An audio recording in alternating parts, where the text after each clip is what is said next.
2025년 6월 초, 정말 떠들썩했죠. 한때는 꽤 가까워 보였던 두 사람, 기술계 거물 일론 머스크와 도널드 트럼프 전 대통령의 관계가 완전히 파국으로 치달았습니다. 네, 맞습니다. 정말 극적인 한 달이었어요. 저희가 오늘 살펴볼 자료가 바로 지난 한 달, 그러니까 5월 초부터 6월 초까지 이 두 사람 사이에 무슨 일이 있었는지 그 배경과 파장을 담고 있는데요. 특히 6월 5일 그 공개 설전, 그리고 테슬라 주가 폭락까지 아주 사건들이 많았네요. 네, 이 자료들을 바탕으로 단순히 사건 순서만 보는 게 아니라 이 갈등의 진짜 원인이 뭘까? 그리고 이게 경제나 정치에는 또 어떤 의미를 던지는지 그 핵심을 좀 파고들려고 합니다. 좋습니다. 또 충분히 자세히 알고 싶다는 요청도 있었으니 저희가 이 복잡한 상황의 맥락을 명확하게 짚어드리는데 집중해보죠. 네, 핵심적인 내용들 위주로 깊이 있게 한번 다뤄보겠습니다. 자, 그럼 시작해볼까요? 갈등의 발단은 5월 말로 거슬러 올라가는 것 같아요. 머스크가 트럼프 행정부의 세제 및 지출 법안, 그 빅 뷰티풀 빌이라고 불렸던 거요. 그걸 공개적으로 비판하면서부터였죠. 맞습니다. 표현도 상당히 강했어요. 혐오스럽다, 추악한 괴생명체 뭐 이런 식이었으니까요. 네, 국가 부채가 늘어난다, 건강보험이 축소된다, 이런 점들을 문제 삼았고요. 근데 이제 특히 그 법안에 전기차 세금 공제 폐지 내용이 들어있던 게 머스크한테는 아주 직접적인 문제였을 겁니다. 테슬라 때문이군요. 그렇죠. 테슬라 수익성이랑 바로 연결되니까요.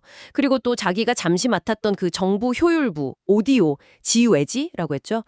거기서 비용 줄이자고 했던 거랑도 안 맞는다고 봤을 거고요. 아하, 단순히 테슬라 이익 문제만이 아니라 자기가 추진했던 방향과도 다르다, 이렇게 본 거군요. 그렇습니다. 그러니까 겉으로는 정책 비판이지만 그 안에는 사업적인 이해관계, 또 어쩌면 개인적인 신념 같은 게 복합적으로 작용한 걸로 보입니다. 그러다가 6월 5일에 정말 상황이 터져버렸죠. 트럼프 전 대통령이 먼저 나섰어요. 머스크가 전기차 세금 공제나 나사 국장 자리 때문에 불만 품었다, 이러면서 실망했다고 공개적으로 말했죠. 네, 그게 시작이었어요. 그러니까 머스크가 가만히 있지 않았죠. 바로 X, 옛날 트위터죠. 거기서 트럼프를 배은망덕하다 이렇게 맞받아치고 심지어는 트럼프가 제프리 앱스타인 관련 문서를 공개 못하게 막고 있다. 그 파일에 트럼프 이름이 있다. 이런 주장까지 했어요. 정말 이거는. 네, 정말 충격적인 주장이었죠.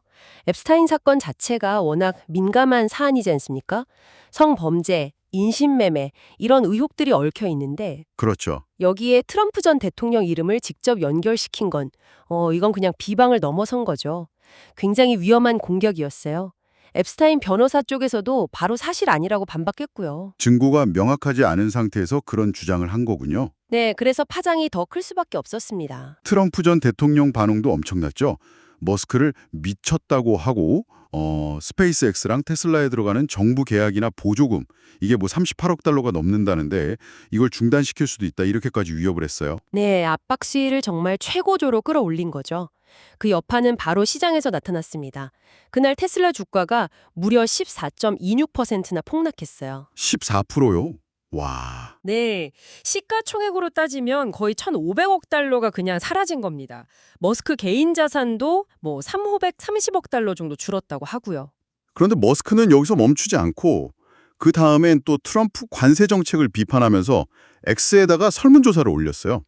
미국의 중도 80%를 대표할 새 정당이 필요하냐, 이런 식으로요. 네, 중도 정당 창당 가능성까지 내비친 거죠. 이건 또 다른 방향으로 논란이 됐습니다. 정치권 반응은 어땠나요? 좀 엇갈렸죠. 공화당 쪽에서는 아무래도 머스크의 그 앱스타인 주장에 대해서 좀 오려하는 목소리가 나왔고요. 반면에 민주당은 이걸 트럼프 공격할 소재로 쓰려는 움직임도 보였고요. 이게 그냥 두 사람 싸움이 아니라 정치적으로도 파장이 크다는 거네요. 그럼요. 결국 6월 7일에 트럼프 전 대통령이 인터뷰에서 딱 선을 그었죠. 미친 사람이다. 대화할 생각 없다.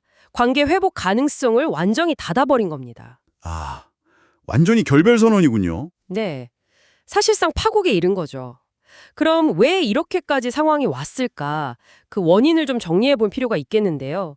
자료들을 보면 몇 가지 핵심적인 이유들이 보입니다. 네, 그게 중요하죠. 첫째는 역시 정책 충돌입니다. 아까 말한 관세, 세제 법안, 특히 전기차 보조금 폐지 문제, 또 나사 국장 인선 같은 구체적인 정책들에서 이해관계가 그냥 정면으로 부딪힌 거죠. 네, 가장 기본적인 이유겠네요. 둘째는 역시 앱스타인 문서 논란이고요.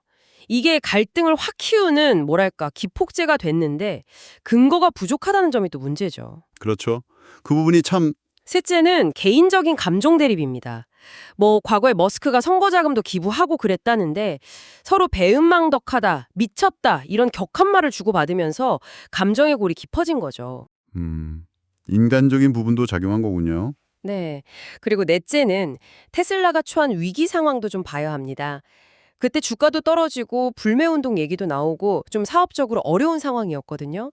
이게 트럼프와의 관계 설정에 영향을 줬을 수도 있다는 분석도 있습니다. 아, 그런 배경도 있었군요. 마지막으로 어쩌면 머스크의 정치적 재포지셔닝 시도일 수도 있습니다. 중도 정당 얘기를 꺼낸 것처럼 트럼프랑 거리를 두면서 뭔가 새로운 정치적 입지를 찾으려는 움직임 아니냐 이런 해석도 가능해요.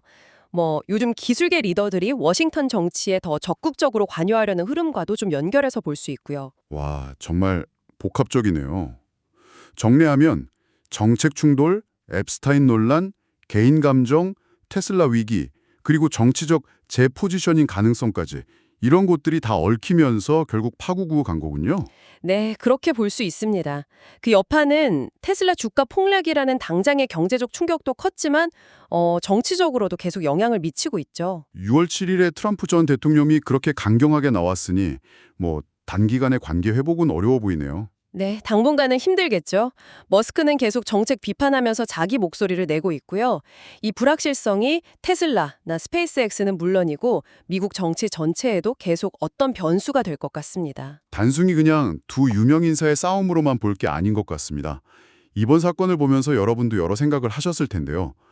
기술 분야에서 정말 막강한 힘을 가진 기업가와 최고 정치 권력 사이의 관계, 앞으로 이게 어떻게 될까요? 이 충돌이 우리에게 던지는 질문은 무엇일지 한 번쯤 곱씹어 보시는 것도 의미 있지 않을까 싶습니다.